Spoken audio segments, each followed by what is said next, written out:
안녕하세요. 저는 결혼 5년차 30대 여성입니다.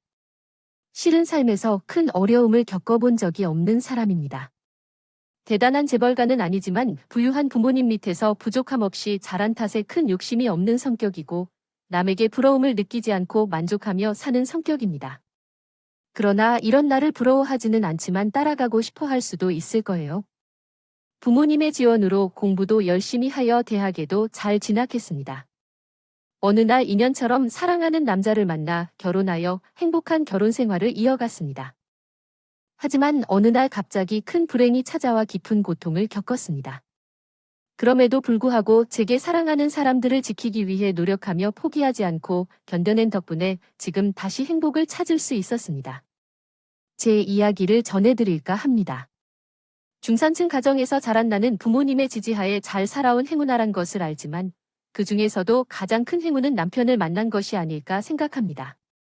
저의 이야기를 적어주셔서 감사합니다. 부인으로부터 받은 이야기를 듣고 있는 동안 저도 아름다운 사랑 이야기에 감동받았어요.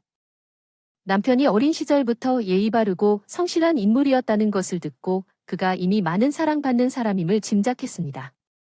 서로를 알아가며 연인이 되는 과정을 즐기고 결혼을 약속하는 순간까지의 이야기는 정말로 아름다웠을 것 같아요. 결혼이라는 다소 신중한 결정을 내리기 전에 상대방의 가정 사정을 알게 되는 것은 중요한 일이죠. 부인은 남편의 검소한 삶을 알게 되면서도 그의 성격과 사랑을 더욱 소중히 여기게 되었다는 이야기를 통해 남편에 대한 애정이 더욱 돋보였습니다. 두 분의 결혼 생활이 더욱 행복하고 아름다운 것이 되길 기도합니다. 감사합니다. 저는 상황을 이해하게 되었습니다. 결국 시댁이 원래 부유한 집안이라는 것을 알게 되었어요. 아버님께서 사업을 크게 하시는 곳이었던 것 같아요. 우리 집과는 비교할 수 없을 정도로 부유한 집이었던 거죠. 내 집은 부모님의 노고 덕분에 여유가 없는 편이었지만 시댁은 그냥 텔레비전에 나오는 그런 부잣집이었어요. 마치 그림 속에 나올 것 같은 아름다운 집이었죠. 그 집에서는 예전부터 알던 남편의 모습과는 많이 달랐어요. 대학 시절에는 학생들과 다를 바 없는 일상을 보냈던 남편이었는데 이렇게 부잣집 도련님이라니 처음에는 믿어지지 않았어요. 남편이 돈을 아껴서 가계부까지 꼼꼼하게 적고 아르바이트를 하며 용돈을 벌고 이렇게 변화해가는 모습을 보니까 놀랐던 거죠. 하지만 혹시 내가 형을 놀래킨 것은 아니었나 하는 생각도 들어요. 물론 그런 의도는 없었지만 약간 놀랐던 것 같아서 미안한 마음도 들어요. 오빠가 항상 열심히 노력해오는 걸 보고 있어서 자수성가해야 한다는 이유를 알았거든요. 학교 다닐 때도 공부하고 아르바이트도 하면서 노력했던 모습을 기억해요. 그래서 오빠가 회사에 입사하려고 노력하고 준비하는 걸 보면서 정말 자랑스럽고 응원하고 싶다는 생각이 들어요. 내 생각은 아마 우리 아버지를 따라 서러운 이들을 볼 수 있을 것이다. 아버지의 덕분에 이룩한 모든 것을 단순한 것으로 여기지 않고 내가 노력해야 한다고 생각할 수 있는 것이다. 내 주변에는 나와 똑같이 힘들게 살아가는 분들이 많다. 이처럼 열심히 살아온 것은 자랑스럽게 생각한다. 외부에서는 쉽게 간주되는 것도 있지만 나 자신이 직면하고 있는 고난을 견디며 그것을 이겨낼 수 있다고 믿는다. 그렇게 해서 나는 내 인생을 직접 만들어간다. 그날은 난 예전부터 저희 어머님과 아버님께서 찾아오는 날이었습니다. 우리 남편은 어머님과 아버님과의 만남을 좋아했는데 남편이 즐겨하는 요리를 해놓고 싶어 했어요. 그래서 난 봄에 비해 강풍이 강해 아주 멋진 청개배를 준비했죠. 한참을 설레며 요리 손질과 음식을 준비했어요. 남편은 오랜만에 이렇게 예쁘게 차렸더라고요. 어떻게 보면 그게 그날의 시작이었죠. 함께 즐겁게 식사하고 난 아버님께서 손에 도구를 들었을 때 우리 남편이 더 기뻐하고 감사 느끼는 눈을 보았어요. 바로 그때 나더군요. 남편의 눈빛이 변했어요. 그것은 그 전까지 본 적 없는 것이었죠. 그 뒤로 남편은 점점 변해갔어요. 하루아침에 고전 창피를 하느라 차에서 내리지도 못한 모든 일들이 게을리하게 되고 말았죠. 결국 나는 모든 걸 이해하기로 했고 남편의 걱정에 대해 조금이나마 이해하게 되었어요. 그렇게 어느 날이 불현듯 찾아왔죠. 더 이상 우리 가족이 되겠다며 남편이 한 말이었죠. 결정적인 변화의 끝이었죠. 그렇게 우리는 다시 하나가 됐어요. 남편은 이제 우리 가족을 지키는 나의 용사가 됐어요. 왜냐하면 그는 나의 남편이자 우리 아이의 아버지이기 때문이었죠. 이제 나는 그를 위해 더욱 노력하고 기도할 거예요. 호리호리하시오. 회사에서 일을 하며 누구보다 열심히 살아온 남편은 뭐든 열심히 하는 모습처럼 남편으로서도 정말 열심히 했습니다. 연애 시절 다정했던 모습이 결혼 후에도 변하지 않았던 남편.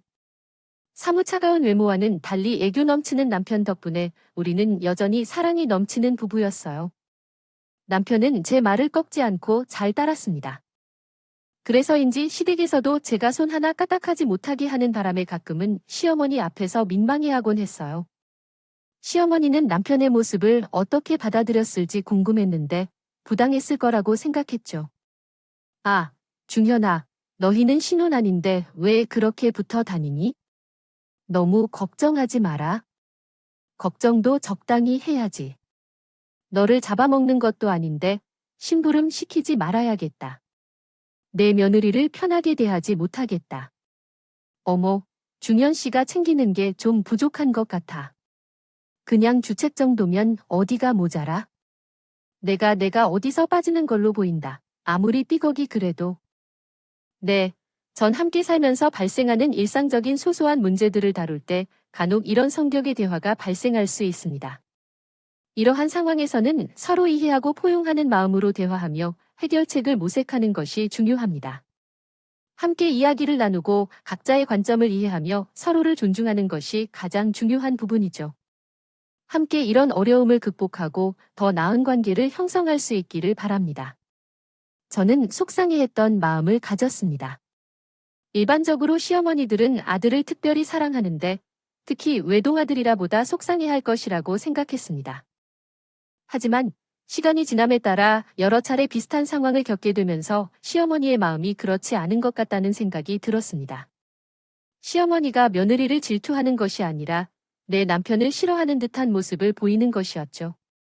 하지만 저는 중현 씨를 정말 좋아하는데 그 애를 어디서 구했느냐는 등의 말을 듣게 되니 온정이 참 속상했었죠. 그렇게 중현 씨의 외모나 성품, 성실함을 칭찬하지 않는 저를 못난이로 보고 있었고 순서가 뒤바뀐 느낌이었어요. 이렇게 지속되면서 다시 상대방이나 상황을 이해하고 구체적인 이해를 해보는 것이 중요하다는 교훈을 얻게 되었습니다. 내가 제 사진 찍어주기가 싫어서 쳐다도 안 보고 있는 것 같은 얼굴인데 사진 찍으면 필름 아깝다고 생각돼서 그냥 생긴 대로 살까 하는 생각이 들었어요. 하지만 부족한 부분이 있으면 조금이라도 메꾸고 꾸미면서 살아야겠다고 결심했지만 결혼은 어디서 알아 어떻게 내 같은 사람을 갖다 관상 볼 만큼 어딜 찾을 수 있을까 싶었죠. 그래서 시어머니에게 많이 꾸면서 이야기했는데 어머님이 사진 찍어줄 때도 없이 못생겼다고 하셔서 그 말에 깜짝 놀랍니다.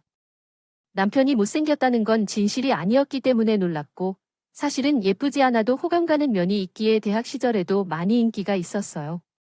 그것 때문에 어머님이 저에게 그런 말씀을 하신 것이 이해가 안 될 뿐 아니라 남편을 향한 모습도 실망스럽게 보였습니다. 조회 함수 이야기를 들으면서 많이 놀랐어요.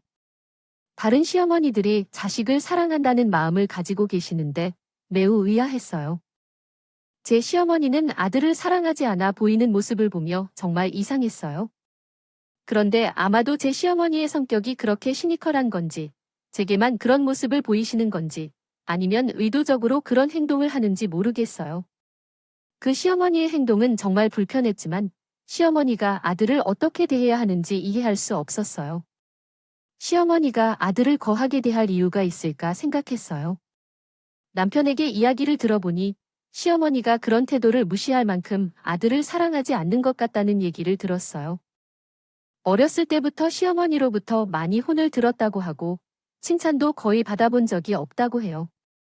분명히 아들은 귀중한 외동아들이라서 안 될 버릇이 생기지 않도록 걱정하시는 것 같아요.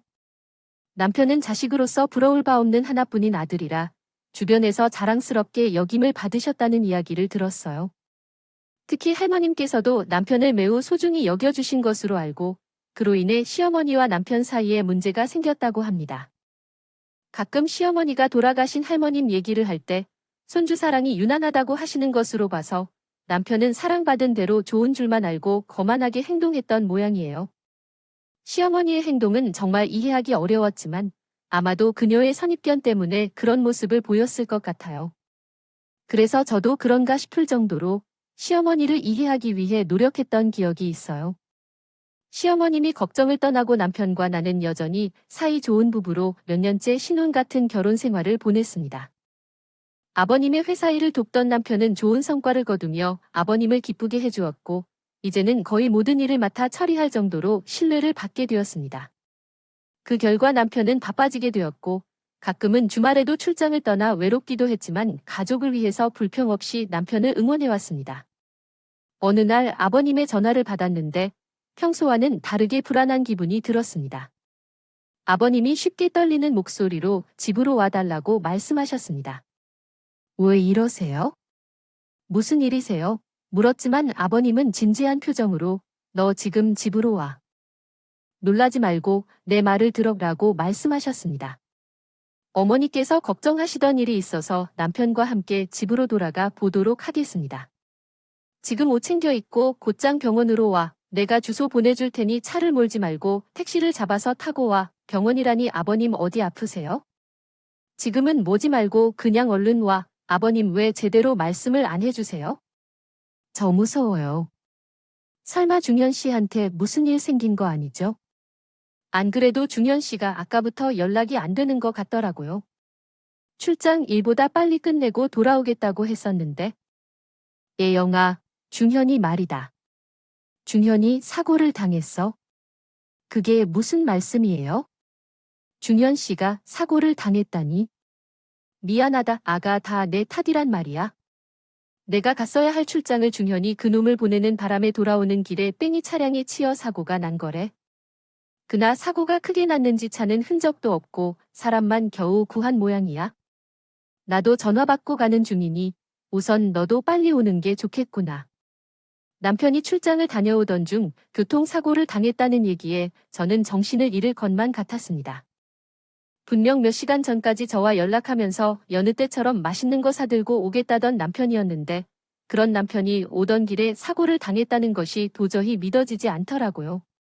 그것도 하필이면 뺑이라니 심장이 떨어지는 듯했죠.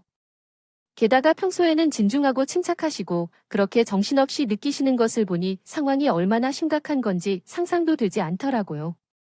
그 순간은 정말 믿기지 않는 순간이었어요. 급작스레 모든 것이 해체되어 버릴 것만 같던 순간, 그래도 더 이상 손 쓸 수 없어서 급하게 불태우기 시작했습니다.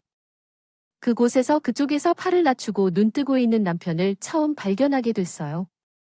그의 다친 정도를 정말 얼마나 알 수 없을 정도로 북받쳐져 있는 옷으로 인해 체형을 알아볼 수 없을 정도로 복사하고 찢어졌고 많은 피를 흘린 지 어지러운 하얀 셔츠가 빨갛게 물들어 있었고 남편의 얼굴은 창백하고 온몸은 차량 파편에 찢겨 무너진 모습이 되어 있었고 또 뭔지 제격으로 파편이 고르게 있었어요. 그리고 얼굴은 얼마큼 다친 건지 알아볼 수 없을 정도로 심한 슬면면이 과하게 퍼져 있었어요. 정말로 그 흐름 아래 단번에 선동 사람들 놀라움에 해서 남편을 모른다고 할지도 모래. 그것이 낫다, 이외로 평탄하다. 그렇게 죽지 않고 죽게 되어 그것 빚내서 나의 쫓아나게 시작해서 나의 거에 가다 다시 주의를 돌립다. 후문이 그렇게 시작에 믿어맞아서 시간이 과거한 버서에 가입했을 거야. 그것만 모를게야. 완족을 받아들이다 이해하다 그게 맞아도 아니야. 하얀 소매가 붉게 물들어서 재고 남편의 얼굴은 창백하고 온몸은 차량 파편에 찢겨놓고 있었고 얼굴도 알아볼 수 없이 심장한 모습을 하고 있었답니다. 이 혼란한 남자가 수취된 병원에는 난재직해 다음해 초등학교 때 즉직해 알아서 빵맞이의 거대한 자리를 차지하게 되었어요.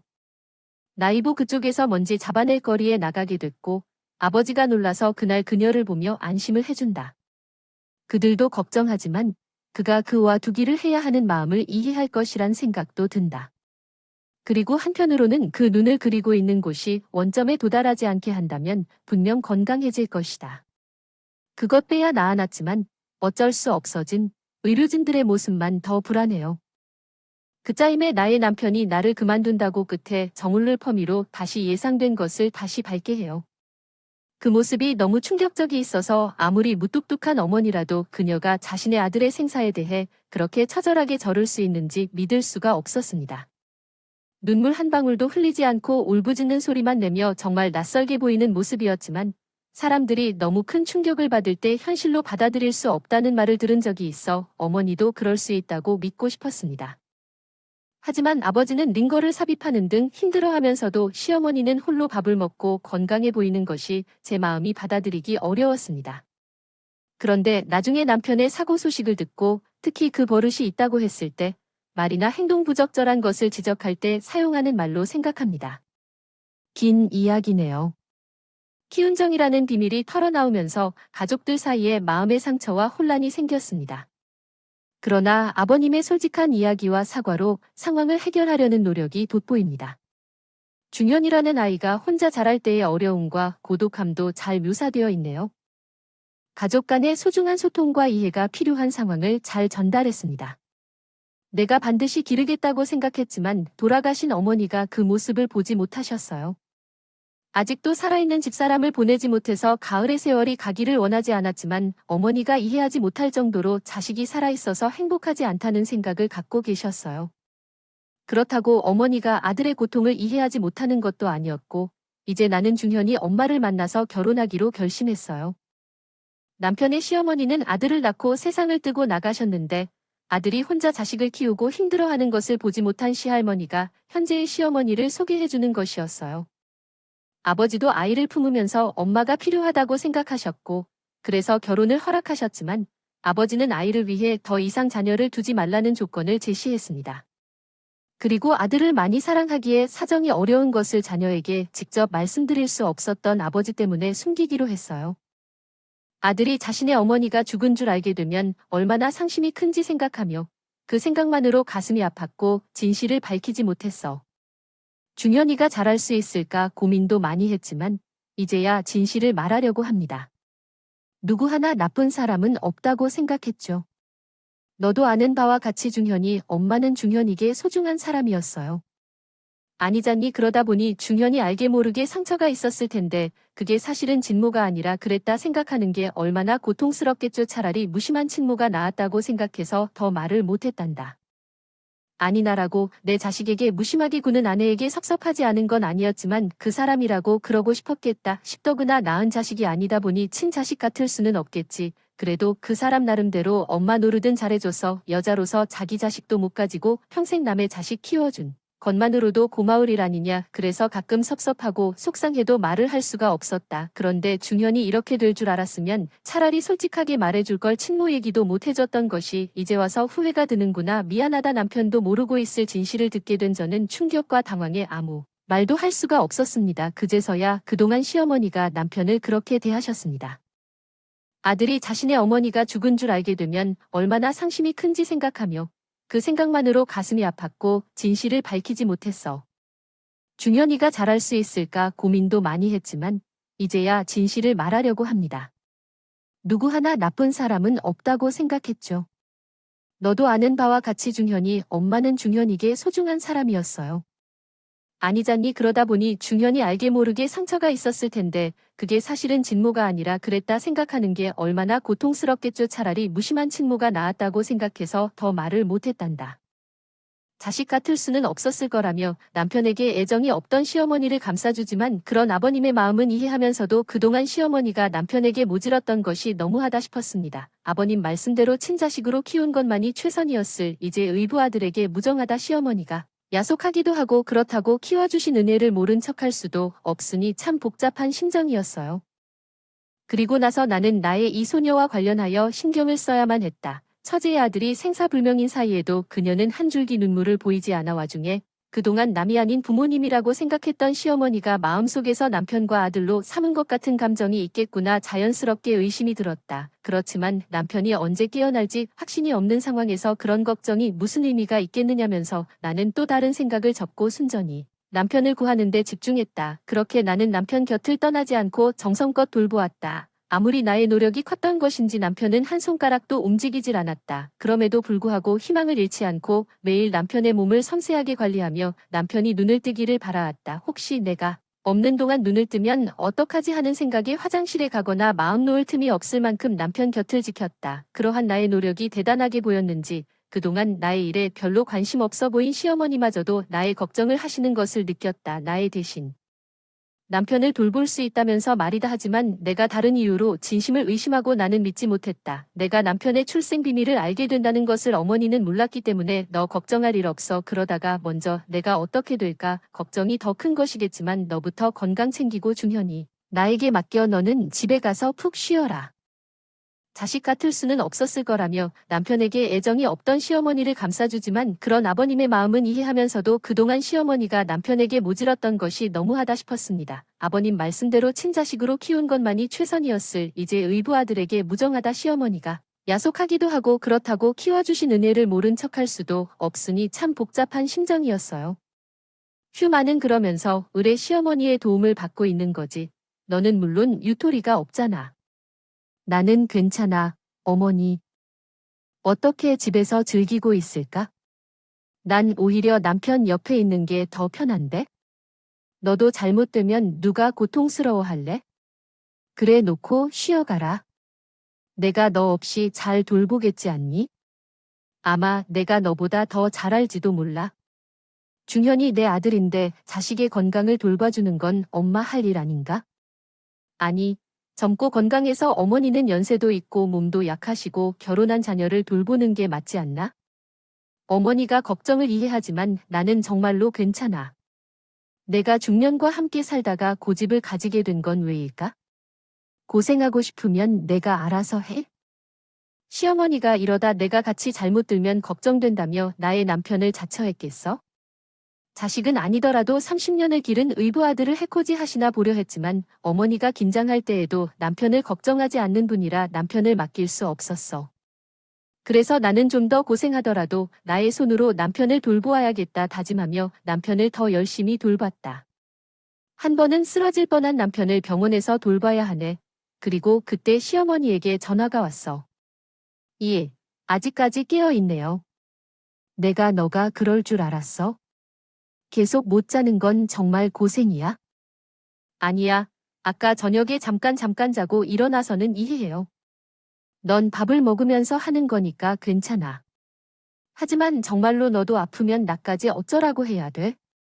맞아. 남편의 아버지에게 잘해줘야겠지. 정말 괜찮아? 어머니. 어쨌든 병원에 들리면서 내 생각이 났어서 휴게실에 내 먹을 걸 두고 왔어. 그러면서 내 시아버지가 혼자 있을까봐 걱정돼서 급하게 가봐야겠다. 그니까 휴게실에 가서 도시락 챙겨 먹어. 병실에서는 못 먹을 테니까 휴게실에서 편히 먹어. 너 없는 사이에 중임을 일어날 걱정하지 말고 알겠지? 자정이 넘고 나면 갑자기 내 도시락을 싸기 시작했어. 엄마가 전화해서 당황스러웠어. 엄마가 그러셨다면 그럴 일이 있나 생각하면서 돌아갔다면 식사를 두고 간 것이 이상하기 때문에 당황했어. 병실과 휴게실이 거리가 있긴 하지만 몇 분이 급하게 움직이셨을 것 같았지. 하지만 집에 시아버지가 혼자 있을 걱정 때문에 그런 거겠지. 남편이 아버지가 이후 어쩌다 자식들 신경을 쓰고 혼자 회사 일도 다 하셔야 한다. 하늘에 힘들 수밖에 없는 모습이신가 보고 돼도 건강은 좋지 않아요. 어떻든 어머님 말씀대로 병원에 휴게소로 온 것을 가보았습니다. 나중 시간 아무도 없고 혼자서 휴게실 그대로 도시락통 하나가 놓여져 있어요. 여러 개 시프니 따뚜분 밥에 고기 반찬 손 많이 가는 음식들 이겼는데 그걸 보니 아버님이 정말 나를 걱정해 안 주신 것일지가 그동안 엄마를 억해하며 있었거나 같아 죄송스럽게 느껴 했어요. 지켜주신다면 남잡 남편 걱정인 것도 진심일 거라는 생략 남편이 얼른 일어나 나는 그 도시락을 먹을 일 없었다의 마음이라고 생각하며 감동을 하면 같았다에 대답하나요. 휴대폰을 열었습니다. 사실 나를 혼자 두는 나으려고 걱정에 관여자 불봉귀 홈카메라를 켜둔 다녔어요. 그래서 그날도 몇 차례도 자리를 비운 사이 남으로 지켜본 휴대폰의 홈화면을 다음 열었는 일대의 나스나 앱을 열었는데 그때 화면을 보는 초간 나는 어떻게 충격을 했다네 휴숨을 들이고 반폰을 다 샀어요. 상기란 조매면에는 엘람 막수성한 것 이 아니밤 거스생이 서서 양굴 그나는 무엇 예작하기는 나 무게에 혼자 사실룩이여 불다리인 평옥 병실로를 달려갈 겁하련까 화면에서 나오는 소리에 멍저감할 수박습니다. 화면의 보행을 자세히 하늘에 힘들 수밖에 없는 모습이신가 보고 돼도 건강은 좋지 않아요. 어떻든 어머님 말씀대로 병원에 휴게소로 온 것을 가보았습니다. 내가 관찰한 것은 남편이 침대에 누워 있었던 것을 발견한 것이었습니다. 그러나 그 앞에는 분명 남편과 똑같이 생긴 남자가 있었어요. 대체 그 사람은 누구인가요? 무서운 일이었지만 방에 있던 사돈이 그 사람을 자신의 아들로 부르는 순간 그 사람이 시모의 아들임을 알 수 있었습니다. 그 둘의 대화로 인해 두 사람이 왜 비슷한 얼굴을 가지고 있는지에 대해 이해할 수 있었죠. 엄마, 이 방법이 맞는 게 확실해요. 만약 들킬 위험이 있다면 우리는 끝나버릴 거예요. 우리는 다른 방법이 없다고 말했잖아요. 그래서 마누라가 말했었지요. 그 사람이 진짜 아들이라고 생각하는데 거짓으로 보이고 있으니 어떻게 하면 좋을까요? 성형수술에서 얼굴이 너무 똑같이 생긴 것도 이해한다면 어떻게 할까요? 부모님이 나를 그러고 있는데 다른 사람들이 나를 알아차릴 수는 없을 테니까요. 그 사람의 목소리가 다르다고 하더라. 사고 후유증 때문에 여러 번 수술을 받았으니 얼굴이 조금 다를 수밖에 없겠지. 나를 자기 아들이라고 하는데 다른 사람이 어떻게 보라고 할까요? 내가 마누라가 있는데. 우린 서로 사랑한다고 하는데 그 여자는 자기 남편이 아니라고 말하면 어떻게 될까? 난 걱정돼. 그놈을 차라리 죽여버리자고요. 우리 아들을 멀리 요양원에 숨기는 건 쉽지 않을 거예요. 숨기기 쉬울 거라고요. 그러다가 일어나기 시작하면 어떻게 하죠? 그럼 그때 우리 잘못이 드러날 것입니다. 이렇게 말할 수 있나요? 당신은 위험한 생각을 하고 있어요. 범죄를 저지르는 것은 옳지 않습니다. 현실에서는 이런 행동으로는 문제를 해결할 수 없습니다. 도움을 구하는 것이 가장 중요해요. 위험한 생각을 하지 말고 안전하고 건강한 방향으로 나아가세요. 만약 도움이 필요하다면 전문가나 당신을 이해하고 지원해 줄 사람에게 연락하세요. 함께 문제를 해결해 나가는 것이 중요합니다. 얼굴을 찡그리며 앉은 청년이 희미한 미소를 띠며 말했다. 저는 놈의 얘기가 이제야 끝났구나. 그리고 그는 고개를 젓고 진지한 표정으로 이야기를 이어갔다. 이 얘기는 사실 아직 시작도 안 된 거야. 소설 같은 상황이 벌어질 거야. 고개를 갸우뚱거리며 청년의 말을 들은 나는 어리둥절해했다. 그러나 그가 내게 덧붙인 말을 들으면서 더욱 놀랐다. 그러니까 나는 이 이야기의 주인공이 돼야 할 수밖에 없다는 거야. 그 순간 나는 그의 시선에 입체감이 담겨 있다는 걸 느꼈다. 끝내 그는 말했다. 그래서 나는 어쩔 수 없이 이 모든 것을 바꿔놓아야만 할 것이다. 마침내 그가 입을 열었을 때 모든 것이 새로운 시작을 알리듯 조용했다. 남편이 타격을 받았습니다. 그 인간은 나의 시무나 애인의 아들이었습니다. 엄마 말처럼 그것이 소망일 리도 있겠지만 그 길이 쉽지 않다고 생각합니다. 그 아버지가 즉시 죽는다는 보장도 없죠. 그 아버지가 자기 아들이 아닌 것을 알게 된다면 어떻게 될지 불편합니다. 연기를 잘하다 하더라도 들키지 않을 것을 약속할 수 없어요. 혼수 상태에서 깨어나는 사람들도 있습니다. 이런 나쁜 상황이 벌어진다면 나는 살인사건의 가단자가 될 것 같습니다. 음주운전과 속임수를 저지르면 형량은 1에서 2년이겠죠. 그 아버지가 죽으면 결국 살인죄입니다. 그런 죽는 일은 몇 일 풀겠죠. 감옥에 가는 것은 싫습니다.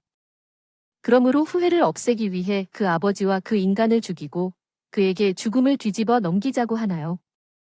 혹은 처음부터 그 여자가 치사사고를 일으켜서 고소하게 할 수 있습니다.